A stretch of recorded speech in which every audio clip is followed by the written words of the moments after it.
സംസ്ഥാനത്ത് brain death ശേഷം അവയവദാനം ഉണ്ടാകുന്നില്ല, അതിൽ വൻ കുറവുണ്ടാകുന്നു.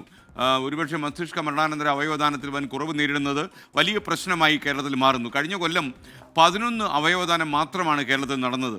അവയവദാനത്തിനെതിരായുള്ള തെറ്റായ പ്രചാരണങ്ങളാണ് ഇതിന് വലിയ തിരിച്ചടി ഉണ്ടാക്കുന്നതെന്നാണ് ആരോഗ്യവകുപ്പ് വിലയിരുത്തുന്നത്. കേസ് ഓട്ടോയിൽ രജിസ്റ്റർ ചെയ്തത് 2559 പേരാണ്. അവർ അവയവത്തിന് വേണ്ടി കാത്തിരിക്കുകയാണ്. കാരണം ഇതിനിടയിൽ ചില ഇപ്പോൾ ലിവർ ട്രാൻസ്പ്ലാന്റേഷൻ ആയാലും ഇതൊക്കെ സംഭവിക്കാത്ത കാരണം എൻ്റെ തന്നെ ഒരു സുഹൃത്ത് സമയത്ത് ലിവർ ട്രാൻസ്പ്ലാന്റ് ചെയ്യാൻ പറ്റിയില്ല. കാരണം നിയമങ്ങൾ ഇപ്പോൾ ഒരുപാട് സമയം എടുക്കുന്നു. കാര്യം അപവാദങ്ങളും പ്രചാരണങ്ങളും നടക്കുന്നതുകൊണ്ട് ഗവൺമെൻറ് ഈ പ്രൊസീജിയറിൻ്റെ കാര്യത്തിൽ നിശ്ചിതമായ നിലപാട് അവലംബിക്കുന്നു. ലിവർ ട്രാൻസ്പ്ലാന്റ് ചെയ്യാനുള്ള പെർമിഷൻ വരാത്തത് കാരണം മരിച്ചുപോയി. അപ്പോൾ ഇങ്ങനെയുള്ള മരണങ്ങൾ നമ്മുടെ ആർക്കെങ്കിലും ഇത് ഉണ്ടാകുമ്പോഴാണ് നമ്മൾ ഈ സിസ്റ്റം പ്രോപ്പറാകുന്നില്ലല്ലോ, നമ്മുടെ ആളുകൾ തെറ്റിദ്ധാരണകളിൽ വിശ്വസിക്കുന്നല്ലോ, കുപ്രചരണങ്ങളിൽ മുഖമിടിച്ച് വീഴുന്നല്ലോ എന്നൊക്കെ ചിന്തിക്കുന്നത്. ഈ റിപ്പോർട്ട് നിങ്ങൾ കാണണം. വളരെ ഗൗരവത്തോടെ നമ്മുടെ സമൂഹം ചർച്ച ചെയ്യേണ്ട ഒരു വിഷയമാണ്. മരണാനന്തര അവയവദാനത്തിനായി സമഗ്ര പ്രോട്ടോക്കോളും SOPയും തയ്യാറാക്കിയ ആദ്യ സംസ്ഥാനമാണ് കേരളം.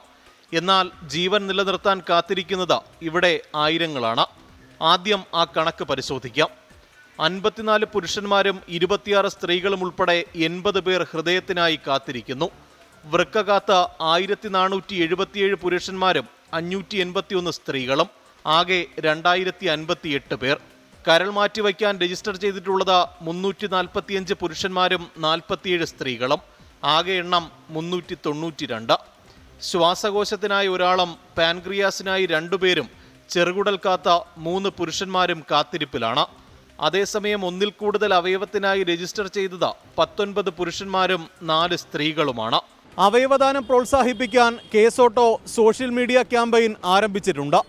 പൊതുജന പങ്കാളിത്തത്തിനപ്പുറം മസ്തിഷ്ക മരണം സ്ഥിരീകരിക്കുന്നതിൽ ഡോക്ടർമാർക്കിടയിലും ആശങ്കയുണ്ട് എന്നതാണ് യാഥാർത്ഥ്യം. MG പ്രതീഷ്, 24, തിരുവനന്തപുരം.